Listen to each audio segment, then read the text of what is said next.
आजकाल आपण बघतो की म्हणजे कामाचा ताण किंवा मानसिक थकवा आला की आपण काय करतो, ज्याला आपण आजकाल बर्नआउट म्हणतो ना. हं. आपण सहसा सुट्टी घेण्याचं प्लॅनिंग करतो. हं, किंवा नवीन थेरपी शोधतो. अगदी बरोबर. हं, आपण आधुनिक मानसशास्त्राचा आधार घेतो. हं, पण जरा विचार करा, हं. आजच्या या अत्यंत आधुनिक आणि गुंतागुंतीच्या समस्येवरचा सर्वात प्रभावी उपाय चक्क 5,000 वर्षापूर्वीच्या एका भीषण युद्धभूमीवर सांगितला गेला असेल तर. बापरे! हे ऐकायला खरंच खूप धक्कादायक वाटतं. म्हणजे रणांगण म्हटलं, की तसं पाहिलं तर संभार, रक्तपात आणि संघर्षच डोळ्यांसमोर येतो. हो ना. हं? तिथे शांततेची काय चर्चा होणार. नक्कीच. तिथे शांततेची किंवा तत्वज्ञानाची चर्चा होणे हीच मुळात एक मोठी विरोधाभासी गोष्ट आहे.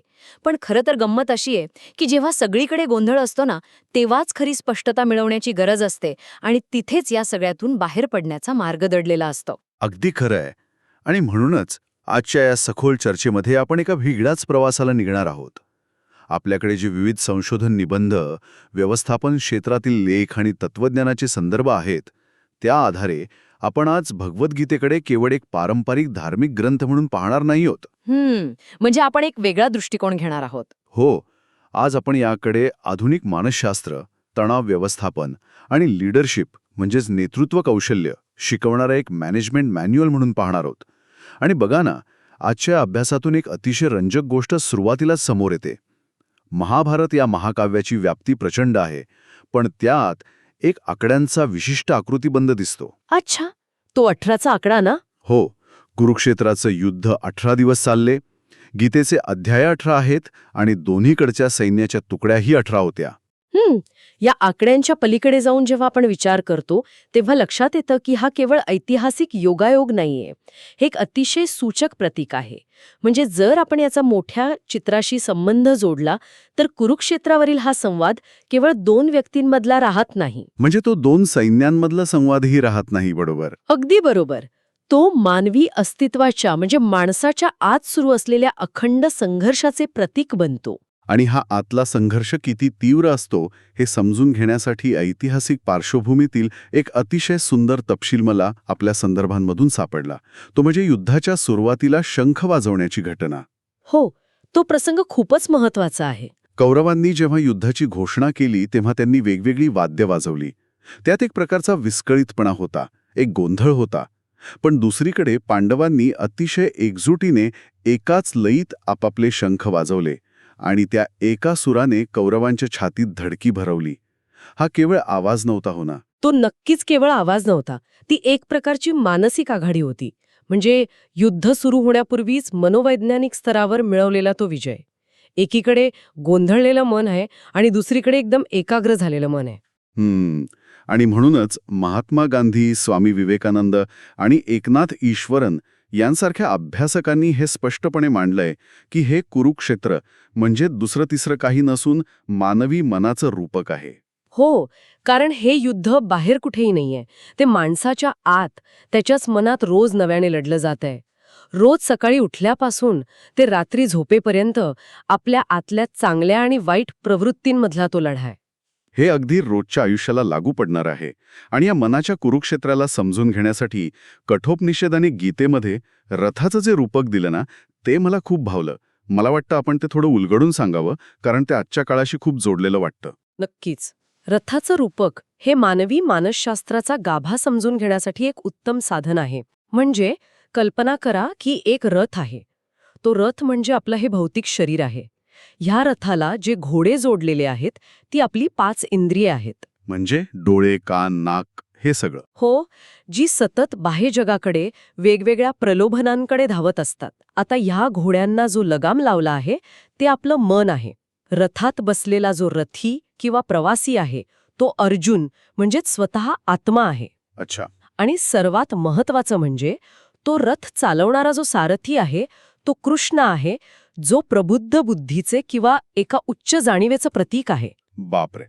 हे ऐकताना मला याची एका आधुनिक गोष्टीशी तुलना करावीशी वाटते. आपण असं म्हणू शकतो का की हे एखाद्या आजच्या कॉर्पोरेट कंपनीसारखं आहे. कसं काय? म्हणजे जिथे तो आत्मा कंपनीचा CEO आहे, कृष्णा एक अत्यंत हुशार आणि स्थितप्रज्ञ असा सल्लागार आहे. ते चंचल घोडे म्हणजे सतत बदलणारा शेअर बाजार किंवा ग्राहकांच्या मागण्या आहेत. आणि मन म्हणजे कंपनीचं मॅनेजमेंट, ज्याला योग्य दिशा देण्याचं काम या सीईओला त्या सल्लागाराच्या मदतीने करायचं आहे. वाह, ही तुलना अत्यंत चपखल आहे. कारण या तुलनेतून आपल्याला हे समजतं की जेव्हा घोड्यांवरचं म्हणजे इंद्रियांवरचं नियंत्रण सुटतं तेव्हा लगाम ओढला जातो. आणि सारथी जर कमकुवत असेल तर रथाचा म्हणजेच कंपनीचा अपघात अटळ असतो. अगदी बरोबर. आणि इथेच खरी अडचण सुरू होते. जेव्हा संकटाची वेळ येते किंवा जेव्हा एखादा खूप कठीण निर्णय घ्यायचा असतो तेव्हा माणसाची प्रवृत्ती अनेकदा सर्वात सोपा मार्ग शोधण्याची असते, ज्याला आपण इझी वे आउट म्हणतो. अर्जुन कुरुक्षेत्रावर नेमकं तेच करत होता. म्हणजे तो जे काही तत्वज्ञान सांगत होता ते खरं नव्हतं का? वरवर पाहता त्याचं बोलणं खूप उदात्त वाटत होतं. तो म्हणत होता ना, मी माझ्याच नातेवाईकांना कसं मारू, त्यापेक्षा मी संन्यास घेईन, जंगलात जाईन, हे ऐकायला खूप चांगलं वाटतं. हो, तसं वाटतंच. पण मानसशास्त्रीय दृष्टिकोनातून पाहिल्यास तो स्वतःच्याच भावनांना आणि भीतीला तत्वज्ञानाच्या मुलामा देत होता. तो प्रत्यक्षात आपल्या क्षत्रिय म्हणून असलेल्या जबाबदारीपासून पळ काढत होता. संकटाचा सामना करण्याऐवजी तो एका डिनायल मोडमध्ये गेला होता. खरंय. आणि हीच अवस्था आजच्या कॉर्पोरेट विश्वातील रोल कॉन्फ्लिक्ट सारखी आहे. अनेकदा लीडर्स किंवा मॅनेजर्सना जेव्हा कठीण निर्णय घ्यायचे असतात तेव्हा ते स्वतःच्या जबाबदारीतून पळ काढण्यासाठी वेगवेगळी कारणं देतात. बरोबर. आणि इथे आपण नेतृत्वाच्या दोन पूर्णपणे वेगळ्या आणि घातक प्रवृत्ती पाहू शकतो. एकीकडे दुर्योधन आहे. दुर्योधनाचं नेतृत्व हे पूर्णपणे दुजाभाव, अहंकार आणि मत्सराने ग्रासलेलं आहे. म्हणजे आजच्या भाषेत सांगायचं तर एक अतिशय टॉक्सिक बॉस. अगदी तसंच. त्याला आपला गट आणि परका गट हा भेद सतत सतावत असतो. तो अत्यंत टॉक्सिक लीडर आहे. दुसरीकडे अर्जुन आहे, जो चांगला माणूस आहे पण भावनिकदृष्ट्या पूर्णपणे कोलमडून पडला आहे. त्याला निर्णय घेता येत नाहीत. हो. या दोन्ही अवस्था कोणत्याही संस्थेसाठी किंवा कुटुंबासाठी घातक आहेत. आणि अशा वेळी कृष्णाने जे कौशल्य दाखवलं ते आजच्या व्यवस्थापनासाठी एक मोठा धडा आहे. हो, आजच्या आपल्या वाचनात याचा एक खूप छान उल्लेख आहे. सुरुवातीला जेव्हा अर्जुन भावनांच्या भरात रडत रडत आपली सगळी भडास काढत होता तेव्हा कृष्णाने त्याला लगेच थांबवलं नाही. नाही, किंवा उपदेशही द्यायला सुरुवात केली नाही. बरोबर. कृष्णाने पूर्णपणे मौन बाळगलं. त्याने अर्जुनाचं म्हणणं अतिशय शांतपणे आणि करुणेने ऐकून घेतलं, ज्याला आजच्या भाषेत आपण इन्व्हॉल्व लिसनिंग किंवा ॲक्टिव्ह लिसनिंग म्हणतो. अगदी बरोबर. एक उत्तम व्यवस्थापक प्रथम समोरच्या व्यक्तीचं नैराश्य, तिची भीती बाहेर पडू देतो. जोपर्यंत समोरच्याचं मन रिकामं होत नाही तोपर्यंत त्यात नवीन विचार रुजणं शक्य नसतं. अर्जुनाचं ऐकून घेतल्यानंतर कृष्णाने त्याला इंद्रियांवर आणि भावनांवर नियंत्रण मिळवण्याचा मार्ग सांगितला. यासाठी एक अतिशय समर्पक उदाहरण दिलं जातं, कासवाचं. संकटाची चाहूल लागताच कासव जसं आपलं डोकं आणि पाय कवचात ओढून घेतं तसं माणसाने बाह्य प्रलोभनांपासून स्वतःला अलिप्त ठेवलं पाहिजे. पण इथे मला एक महत्त्वाचा प्रश्न पडलाय. आपण हे थोडं तपासून पाहूया. जर एखाद्या सीईओने किंवा टीम लीडरने स्वतःला कासवासारखं पूर्णपणे अलिप्त करून घेतलं तर तो आपल्या टीमच्या वास्तवापासून दुरावणार नाही का? हा प्रश्न खूप स्वाभाविक आहे. म्हणजे जर त्याला कंपनीच्या नफ्यातोट्याची पर्वाच नसेल तर तो निर्णय कसे घेणार? तो निष्क्रिय ठरणार नाही का? इथेच वैराग्य किंवा अलिप्तता या शब्दाचा खरा अर्थ समजून घेणं गरजेचं आहे. अलिप्तता म्हणजे परिस्थितीकडे दुर्लक्ष करणं, डोळे झाकून घेणं किंवा जंगलात निघून जाणं नव्हे. गीतेत सांगितलेली अलिप्तता म्हणजे आवड आणि नावड म्हणजेच अट्रॅक्शन अँड अवर्जन या दोन टोकांच्या भावनांवर नियंत्रण ठेवणं होय. अच्छा, म्हणजे थोडं स्पष्ट सांगायचं तर काय?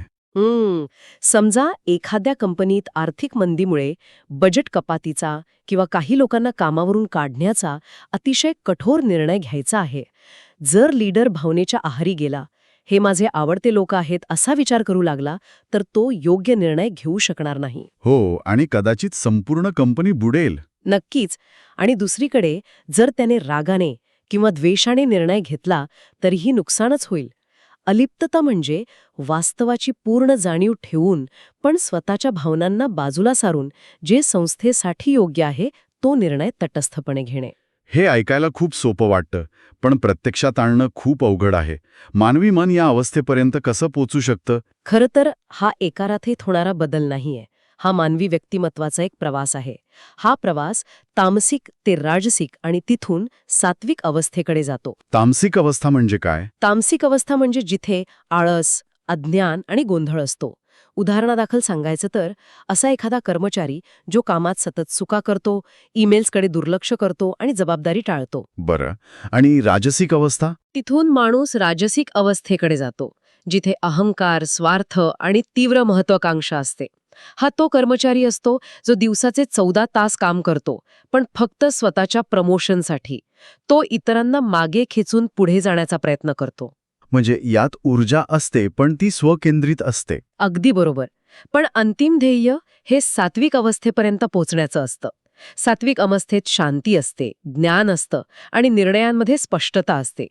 इथे व्यक्ती काम पूर्ण क्षमतेने करते, पण अहंकाराशिवाय. ती संपूर्ण टीमचा विचार करते. हे खूपच स्पष्ट करणारे आहे. पण मग जर आपण असे सात्विक आणि अलिप्त झालो तर मग काम का आणि कसं करायचं? जर कामाच्या फळाची, बोनसची किंवा प्रमोशनची अपेक्षाच नसेल तर कामात ती ड्राईव्ह किंवा प्रेरणा कुठून येणार? इथूनच आपण या सखोल चर्चेच्या सर्वात महत्त्वाच्या वळणावर येतो. ते म्हणजे कर्म आणि आजच्या काळातील बर्नआउट. कामाची प्रेरणा कुठून येते हा मोठा प्रश्न आहेच. बहुतांश लोक सकाम कर्म करतात. सकाम कर्म म्हणजे अशी कृती जी केवळ फळाच्या किंवा यशाच्या अपेक्षेने केली जाते. म्हणजे माझं काम झाल्यावर मला काय मिळेल हाच विचार यात प्रमुख असतो. हो, पण या उलट आहे निष्काम कर्म.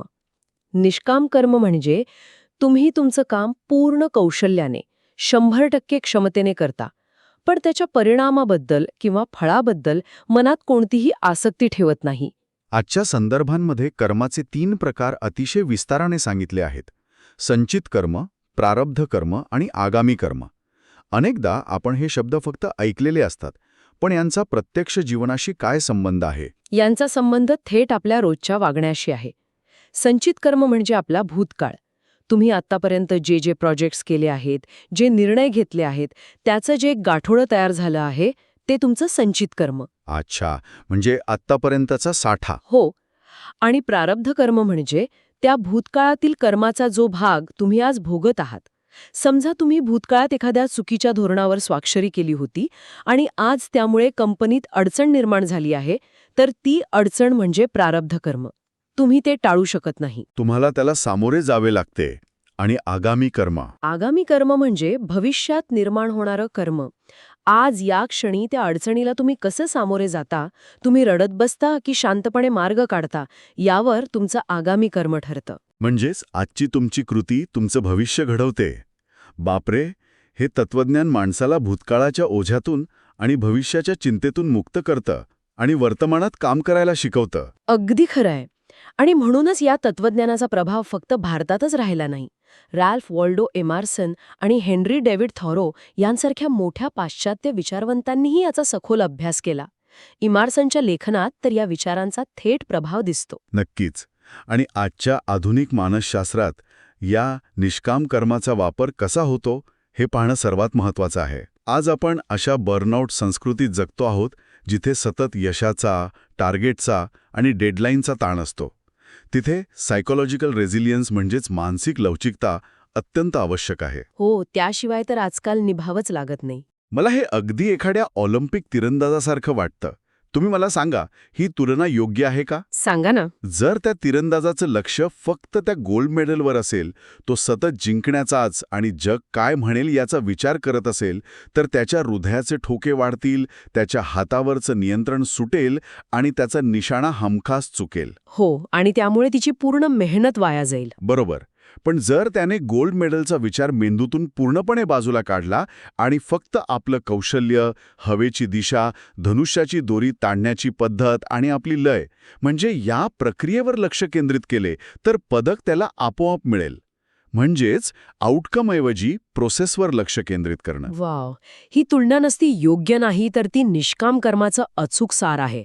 फळाची किंवा परिणामाची आसक्ती सोडल्याने काय होतं, तर तुमच्या मनावरचं दडपण कमी होतं, अपयशाची भीती नाहीशी होते. आणि जेव्हा भीती नसते तेव्हा साहजिकच तुमच्या कामाचा दर्जा सर्वोत्तम होतो. अगदी बरोबर. निष्काम कर्म हे निष्क्रियतेचे किंवा आळसाचे लक्षण नाहीये, तर ते सर्वोच्च सक्रियतेचे आणि सर्वोत्तम कामगिरीचे लक्षण आहे.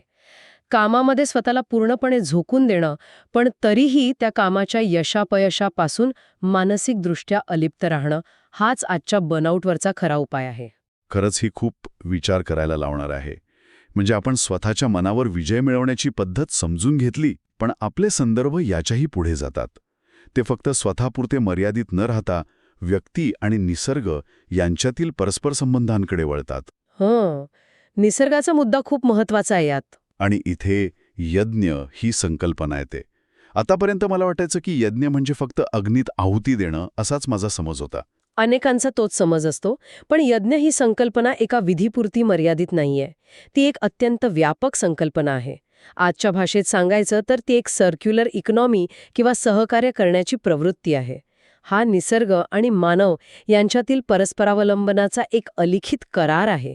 आणि संदर्भांमध्ये तर अतिशय स्पष्ट आणि कडक शब्दांत म्हटले की निसर्गाकडून केवळ घेत राहणे, स्वतःचा स्वार्थ साधत राहणे आणि बदल्यात समाजाला किंवा निसर्गाला काहीही न देणे हे एका अर्थाने चोरी करण्यासारखे आहे. अगदी बरोबर.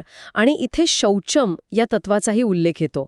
शौचम म्हणजे केवळ रोज अंघोळ करून शरीर स्वच्छ ठेवणं किंवा विचार शुद्ध ठेवणं इतकंच नाही, मग अजून काय येतं यात? तर याला एक व्यापक अर्थ आहे. त्यात तुमच्या सभोवतालच्या पर्यावरणाची आणि परिसंस्थेची म्हणजे इकोसिस्टमची स्वच्छता राखण्याचा, तिचं संतुलन न बिघडवण्याचा मोठा संदेश दडलेला आहे. बापरे, म्हणजे आपण असं खात्रीने म्हणू शकतो का की हवामान बदल आणि शाश्वत विकास, ज्याला आपण सस्टेनेबल डेव्हलपमेंट म्हणतो, हे शब्द आजकाल जागतिक परिषदांमध्ये खूप ट्रेंड होत असले तरी हजारो वर्षांपूर्वीच आपल्याला निसर्गासोबत कसं जगायचं याचा एक परिपूर्ण आराखडा दिला गेला होता. यात कोणती शंका नाही. गीता संपूर्ण विश्वाला एक एकसंध प्रणाली किंवा कोहेसिव्ह सिस्टम मानते, जिथे प्रकृती म्हणजेच भौतिक जग आणि चेतना हे दोन्ही एकमेकांशी अत्यंत घट्ट जोडलेले आहेत. म्हणजे सगळंच एकमेकांवर अवलंबून आहे. हो, या विश्वात जर एकाही घटकाला, मग तो निसर्ग असो वा दुसरा मनुष्य, त्याला इजा पोहोचली तर त्याचा अटळ परिणाम संपूर्ण व्यवस्थेवर होतो. निसर्गाच्या या साखळीत मानवाचं कर्तव्य केवळ निसर्गाचा उपभोग घेणं नाही, तर त्या व्यवस्थेचं संवर्धन करणं हे आहे. तर या संपूर्ण सखोल चर्चेचा एक गोषवारा काढायचा झाला तर आपण आज खूप काही पाहिलं. कुरुक्षेत्र हे मनाचं रणांगण आहे इथपासून ते रथाच्या रूपकापर्यंत. रोल कॉन्फ्लिक्टमध्ये अडकलेला अर्जुन आणि तटस्थपणे निर्णय घेण्याची वैराग्याची अवस्था. हो, आणि तिरंदाजाप्रमाणे फळाची अपेक्षा न ठेवता प्रक्रियेवर प्रेम करणं. अगदी. आणि शेवटी निसर्गासोबत सहकार्याने राहणं. यावरून हे स्पष्ट होतं की हा केवळ एक जुन्या काळातला ग्रंथ नाहीये, तर ते आजच्या काळातील तणावमुक्ती आणि नेतृत्व कौशल्य शिकवणारे एक जिवंत शास्त्र आहे. नक्कीच. आणि या चर्चेच्या शेवटी एका अत्यंत महत्वाच्या विचाराकडे लक्ष वेधणं मला गरजेचं वाटतं. अभ्यासक सिलिया कोयरी यांनी स्क्रिप्चरल आयडोलॅट्री म्हणजेच ग्रंथप्रामाण्य किंवा अंधभक्ती याबद्दल अतिशय मार्मिक भाष्य केलं आहे. हे स्क्रिप्चरल आयडोलॅट्री म्हणजे नक्की काय? याचा अर्थ असा की कोणत्याही धर्मग्रंथाला केवळ एकाच साच्यात अडकवून त्याची केवळ अंधभक्ती करणं. जेव्हा आपण एखाद्या ग्रंथाला लाल कपड्यात गुंडाळून केवळ त्याची पूजा करतो, पण त्यातील विचार प्रत्यक्ष कृतीत आणत नाही, त्यावर प्रश्न विचारत नाही, तेव्हा आपण एका अर्थाने त्या ग्रंथाचे प्राण हिरावून घेत असतो. बापरे, हे खूप महत्वाचं आहे. हो, यामुळे अनेकदा लोक ज्ञानी होण्याऐवजी अहंकारी बनतात. ते स्वतःलाच त्या ग्रंथाचे रक्षणकर्ते मानू लागतात आणि मूळ उद्देशापासून भरकटतात. हे खरंच खूप खोल आहे. म्हणजे आपण त्या ज्ञानाचा वाहक होण्याऐवजी फक्त पहारेकरी बनतो. अगदी बरोबर. या उलट गीतेसारखे ग्रंथ जर मोकळ्या मनाने वाचले, त्याचा आजच्या काळानुसार अन्वयार्थ लावला, तर प्रत्येक काळात, प्रत्येक पिढीला त्यातून नवीन आणि सखोल अर्थ उलगडतो. आणि तोच अर्थ आज आपण आधुनिक व्यवस्थापन, कॉर्पोरेट जग आणि मानसशास्त्राच्या माध्यमातून समजून घेण्याचा प्रयत्न केला. सुरुवातीला आपण बोललो होतो तणाव आणि बर्नआउटच्या त्या गोंधळलेल्या अवस्थेबद्दल, जिथे काहीही स्पष्ट नसतं, माणूस पूर्णपणे थकून गेलेला असतो. पण जेव्हा आपण या 5000 वर्षांपूर्वीच्या कुरुक्षेत्रावर स्वतःला उभं करून पाहतो, जिथे बाहेर युद्धाचा गदारोळ सुरू आहे, तिथे आत मात्र त्या रथाच्या आत एक असा मार्ग सापडतो जो अत्यंत स्पष्ट आहे, जो आपल्याला परिणामांची भीती दूर करून प्रक्रियेवर प्रेम करायला शिकवतो आणि स्वतःच्या अहंकारापलीकडे जाऊन व्यापक विश्वाशी जोडतो. नक्कीच. आपल्या सर्वांसाठीच हा विचार एका नव्या प्रवासाची, अधिक शांत आणि अर्थपूर्ण जीवनाची सुरुवात असू शकतो. या अथांग ज्ञानाचा विचार करतच आज आपण इथे थांबूया. या सर्व विचारांवर मनन करण्यासाठी आणि ते प्रत्यक्ष आयुष्यात उतरवण्यासाठी आता भरपूर वेळ आहे.